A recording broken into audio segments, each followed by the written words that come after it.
नमस्ते नमस्कार, कैसे हैं आप लोग। मैं युवराज सर रिजल्ट क्लासेस के इस यूट्यूब प्लेटफॉर्म पे आपका हार्दिक स्वागत करता हूं। आज सावन माह का पहला सोमवारी है, तो उसकी आप लोगों को हार्दिक बधाई, शुभकामनाएं। भगवान भोलेनाथ सब पर कृपा बरसाए रखे। हम लोगों ने लाइट के बारे में डिस्कस करना शुरू किया था, लाइट के बारे में पढ़ना शुरू किया था पिछले क्लासेस में, जिसमें हम नेचर के बारे में पढ़ चुके थे कि नेचर ऑफ लाइट क्या होता है, लाइट का क्या क्या नेचर है, कौन सब नेचर है, वेव नेचर, पार्टिकल नेचर, इसके बारे में डिटेल्स डिस्कस कर चुके हैं। इससे रिलेटेड बोर्ड में जितना भी क्वेश्चन आएगा, यदि आया तो आपसे नहीं छूटेगा उसके बाद, ठीक। आज हम लोग का नया टॉपिक है जिसका नाम है रिफ्लेक्शन ऑफ लाइट। रिफ्लेक्शन, आज एक क्लास में पूरा रिफ्लेक्शन से रिलेटेड जो भी डाउट रहेगा सबको सब खत्म हो जाएगा, ठीक है। तो रिफ्लेक्शन होता क्या है, पहले इस बात को जानते हैं। रिफ्लेक्शन क्या होता है, कैसे होता है। मान लीजिए आपके पास, आपके हाथ में एक गेंद है, ठीक है, एक बॉल है। आप उसको किसी वॉल पे फेंकिएगा तो वो वॉल पे क्या होगा, चिपक जाएगा? ऐसा नहीं होता है। वो जैसे ही उस वॉल पे गया वो बाउंस बैक करेगा। ऐसे सेम टू सेम होता है लाइट के केस में। मान लीजिए एक हाथ में आप मिरर रखे और एक बार लाइन दिए, जैसे ही टॉर्च देंगे, यहाँ से मिरर पे टॉर्च मारेंगे हम, तुरंत इसका रिफ्लेक्शन होगा दूसरे स्क्रीन पे, या दूसरा जो भी चीज़ रहेगा वहाँ रिफ्लेक्शन होगा। तो रिफ्लेक्शन ऑफ लाइट, इससे सस्ता डेफिनेशन पूरे मार्केट में कहीं नहीं है। Bouncing back of light is called reflection of light. यहाँ एक बात ध्यान देना, ये लाइट का बाउंस बैक है, हम रे नहीं बोल रहे हैं, बीम नहीं बोल रहे हैं, ये लाइट है। लाइट किसके फॉर्म में? बीम के फॉर्म में हो सकता है यहाँ पे, ठीक है। या bouncing back of light is called reflection of light. और दूसरा इसका डेफिनेशन होता है, थोड़ा सा अच्छा लेवल बोल सकते हैं, बाकी ये सबसे अच्छा लेवल, अच्छा चीज है बाउंसिंग बैक ऑफ लाइट। समझ जाइए बस, bouncing back of light is called reflection of light, ठीक है। Process of sending back of light rays which fall on a surface of an object. ये जो लाइट रेज का प्रोसेस होता है, सेंड बैक करना, कब? जब ये किसी सरफेस पे पड़ा उसके बाद जो ये रिफ्लेक्ट करता है, that is called reflection of light. एक जो ऑब्जेक्टिव स्टार मार्क्स है, तो स्टार का मतलब होता है ये ऑब्जेक्टिव में पूछा जाने वाला क्वेश्चंस है। कौन सा metal based reflector of light होता है? तो silver metal. Silver metal is the best reflector of light. Silver metal is the best reflector of light. यहीं पर थोड़ा सा जानते हैं, जितना भी मिरर आप देख रहे हैं, प्लेन मिरर है चाहे कोई सा भी मिरर है, उसके पीछे में सिल्वर कोटिंग किया रहता है। और सिल्वर कोटिंग के बाद ऑरेंज कलर या पिंक कलर या इस कलर से कोट किया जाता है। क्यों? काहे कि सिल्वर मेटल बेस्ड रिफ्लेक्टर है लाइट का, ठीक। उसके बाद अब हम थोड़ा सा जानते हैं प्लेन मिरर के बारे में। तो प्लेन मिरर क्या होता है? Whose reflecting surface is a plane, जिसका रिफ्लेक्टिंग सरफेस प्लेन हो। मान लीजिए यहाँ पे ये क्या हो गया, ये एक प्लेन मिरर बन गया। हॉरिजेंटल हो, वर्टिकल हो, आप कैसे भी प्लेन मिरर बना सकते हैं जिसका रिफ्लेक्टिंग सरफेस प्लेन हो। और इसका क्या मतलब हुआ? तो ये क्या हुआ है, कॉटिंग। इसके पीछे में कोई एक सिल्वर, अभी ही बताए, सिल्वर से कॉट किया गया है। हम देखेंगे कहाँ, चेहरा कहाँ दिखेगा, तो इस जगह पे रिफ्लेक्शन होगा, ठीक है। अब देखिए plane mirror which with flat reflecting surface. Flat reflecting surface, plane mirror क्या है? जिसका रिफ्लेक्टिंग सरफेस एकदम प्लेन हो या फ्लैट हो, उसी को हम प्लेन मिरर बोलते हैं। एक ये चीज बहुत पूछा जाता है, प्लेन मिरर का फोकल लेंथ कितना होता है? तो प्लेन मिरर का फोकल लेंथ इन्फिनिटी होता है, याद रखना है। प्लेन मिरर का focal length of a plane mirror is infinity.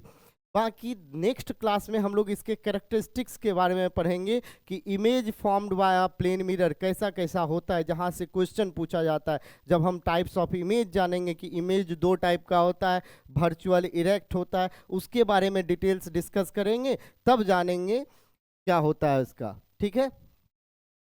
अब आ जाइए, प्लेन सरफेस या प्लेन मिरर से जो रिफ्लेक्शन होता है उस कैसे होता है, क्या होता है, इसको जानिए, ठीक है। तो reflection of light from plane surface या प्लेन मिरर क्या होता है? देखिए ये जो लाइन है यहाँ पे, ये जो पी क्यू है, पी क्यू क्या है? प्लेन मिरर है। चाहे ये हॉरिजेंटल रखे या वर्टिकल रखे, ये मेरे पे डिपेंड, आप पे डिपेंड करता है, सिर्फ समझने का बात है। मान लीजिए ये एक प्लेन मिरर है PQ, यही सेम फिगर को हम यहाँ ड्रॉ करते हैं। लाइट आया, किसी भी सोर्स से लाइट आया, जैसे ही लाइट आया ये यहाँ पे रिफ्लेक्ट कर जाएगा, ये क्या होगा, यहाँ पे रिफ्लेक्ट कर जाएगा। इसका मतलब हुआ, ये एरो का मतलब हुआ लाइट यहाँ से आ रहा है, इसका मतलब हुआ लाइट यहाँ से जा रहा है। ठीक है, अब इस दोनों के बीच में जो परपेंडिकुलर लाइन रहता है, परपेंडिकुलर लाइन, इसको बोलते हैं नॉर्मल। ये लाइन है इंसिडेंट रे, इंसिडेंट रे, ये लाइन है रिफ्लेक्टेड रे, ये लाइन रिफ्लेक्टेड रे है।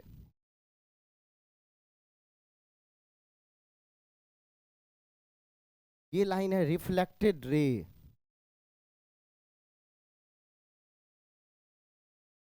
और ये है नॉर्मल।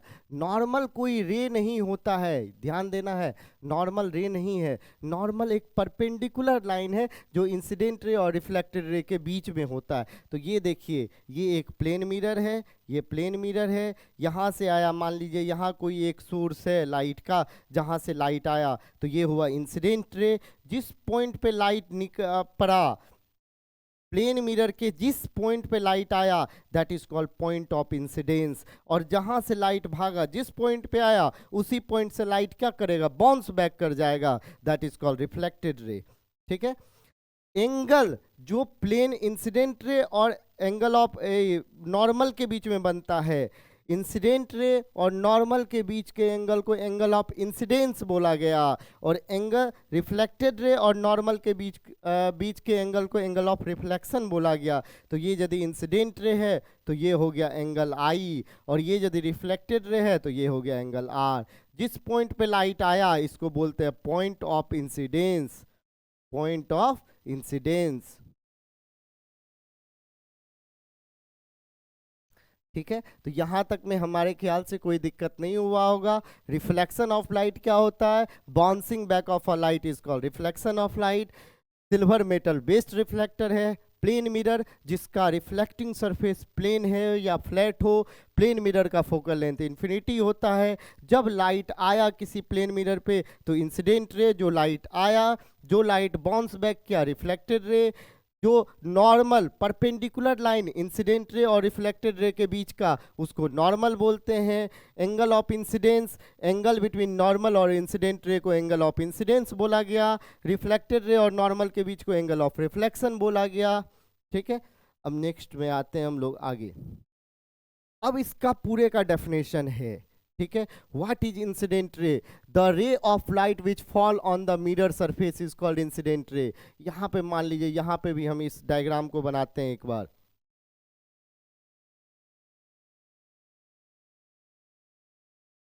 ये एक प्लेन मिरर है हमारा, और इस डायग्राम से समझ लेना है सबको। यहाँ से कोई सोर्स आया जो इस पॉइंट पे आया, मिरर के इस पॉइंट पे पड़ा। ठीक है, जैसे ही यहाँ पे आया ये लाइट इधर से इधर चला जाएगा, और इस दोनों के बीच का जो एंगल होता है, लाइन होता है, इसको बोलते हैं नॉर्मल। ये हुआ incident ray.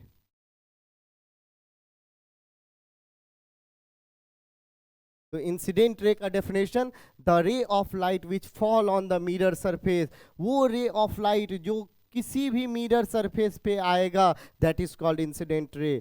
The ray of light which fall on the mirror surface is called incident ray.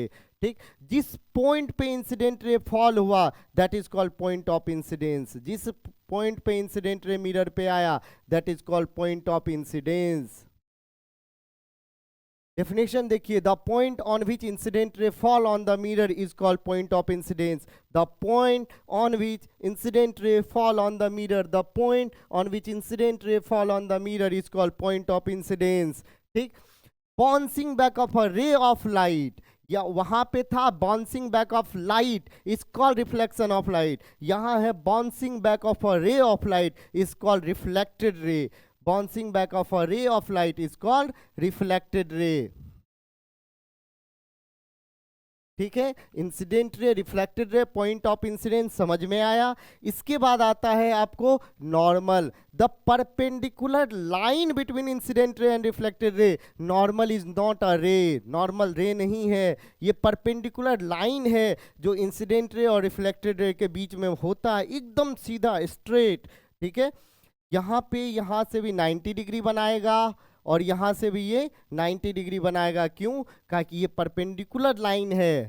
ठीक है, इंसिडेंट रे और रिफ्लेक्टेड रे के बीच में जो परपेंडिकुलर लाइन रहता है इसी को हम नॉर्मल बोलते हैं।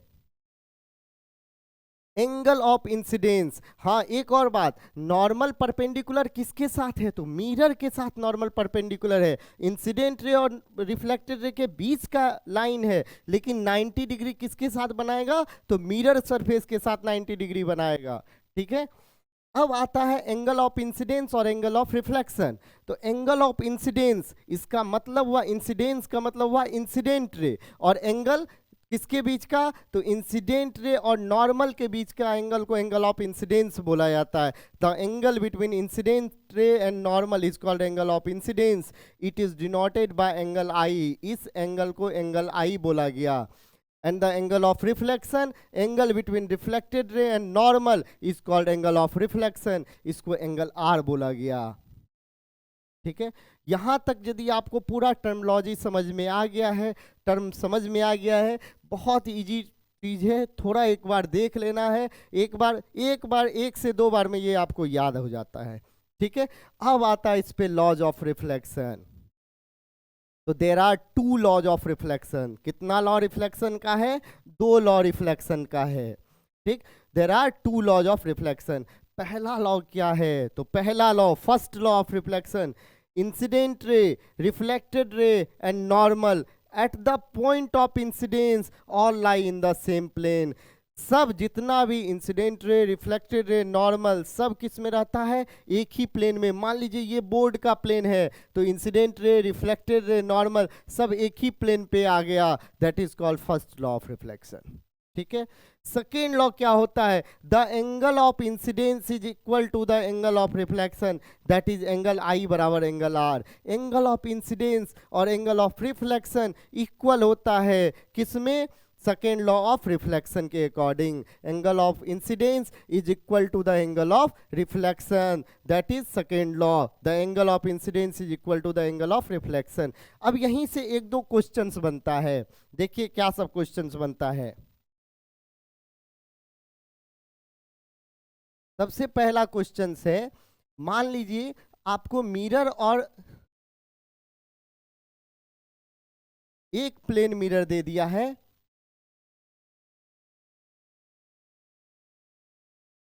ये इंसिडेंट रे है, ये रिफ्लेक्टेड रे है, ये नॉर्मल है। ठीक, आपको बोल दिया ये एंगल है 30 डिग्री और आपको एंगल आर का वैल्यू निकालना है। एंगल आर बराबर क्या होता है?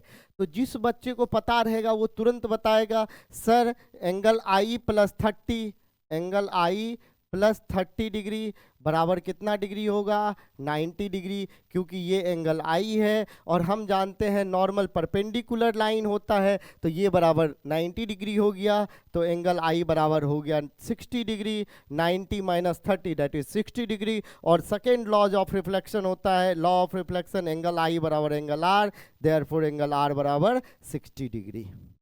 आंसर।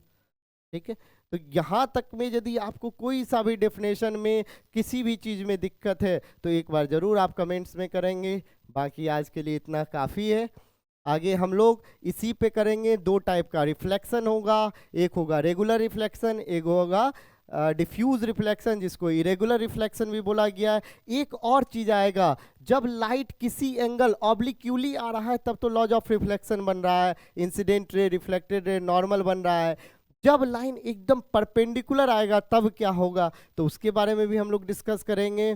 फिर characteristics of image formed by plane mirror. अभी प्लेन मिरर का मात्र दो चीज़ हमने बताया आपको फर्स्ट स्लाइड में कि प्लेन मिरर क्या होता है, प्लेन मिरर क्या होता है और प्लेन मिरर का फोकल लेंथ क्या होता है। प्लेन मिरर के बारे में आगे डिटेल्स डिस्कस, इसका क्या कैरेक्टरिस्टिक्स है, इसका कहाँ कहाँ यूज़ करते हैं, ये सब नेक्स्ट क्लास में हम लोग करेंगे।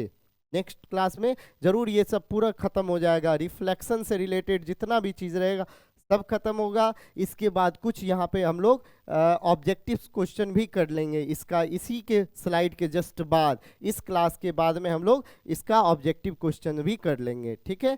तो नेक्स्ट क्लास के लिए आप रेडी रहिए। डेली रात के 8 बजे एक फिजिक्स का वीडियो जरूर आप लोग के पास जाएगा। धन्यवाद।